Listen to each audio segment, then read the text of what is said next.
Ave Regina, Mater misericordiae, vita dulcedo, estes nostra salve.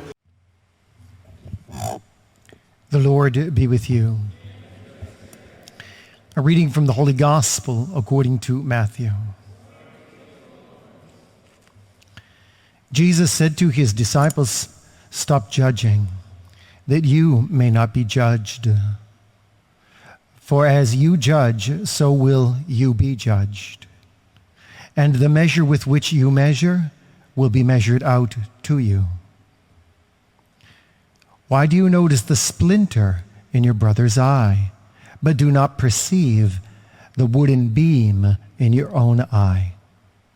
How can you say to your brother, 'Let me remove that splinter from your eye,' while the wooden beam is in your eye? You hypocrite! Remove the wooden beam from your eye first. Then you will see clearly to remove the splinter from your brother's eye." The Gospel of the Lord.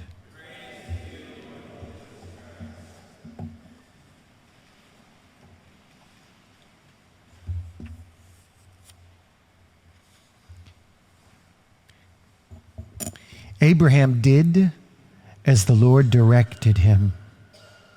He literally turned upside down, in a sense, the fall of Adam and Eve, because he did what he was asked. He followed instructions. And then he bears the fruit of it. "I will bless you and curse those who curse you." In other words, God assures Abraham that because he's obedient, God's always going to have his back. And when he came into conflict with the tribes around him, he always won because he invited the Lord to have his back.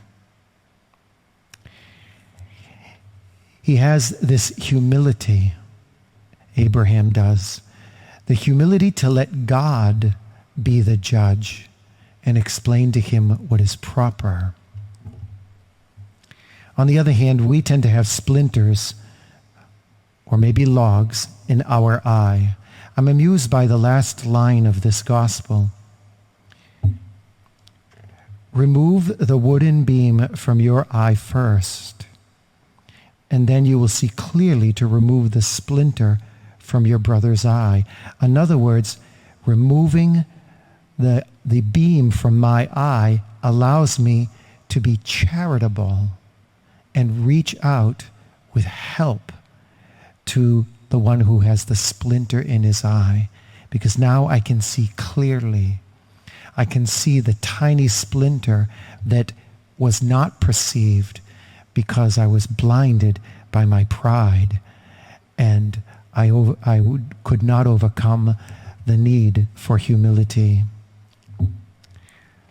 Why do you notice the splinter in your brother's eye and not perceive the wooden beam in your own eye?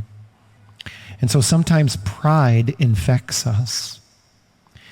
And that pride pushes us to not be honest about the log in my eye. It's there. It is also often that the imperfections of what I first see in others are really imperfections of my own. And so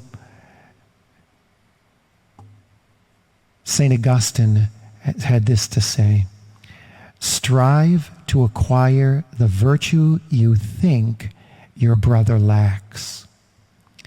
Then you will no longer see your brother's defects."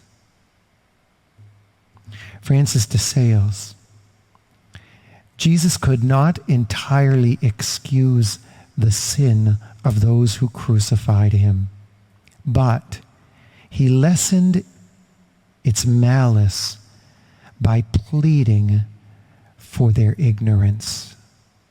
They just didn't know, and he sympathized with that. When we cannot excuse a sin, St. Francis de Sales would go on to say, let us at least make it worthy of compassion.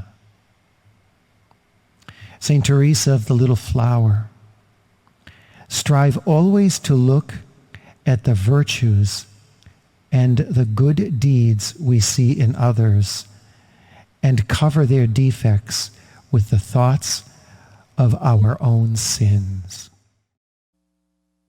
Regina Celi, letare, alleluia, quiaque merum isti portare, alleluia, resurrexit sicut dixit, alleluia, ora pro nobis Deum, alleluia.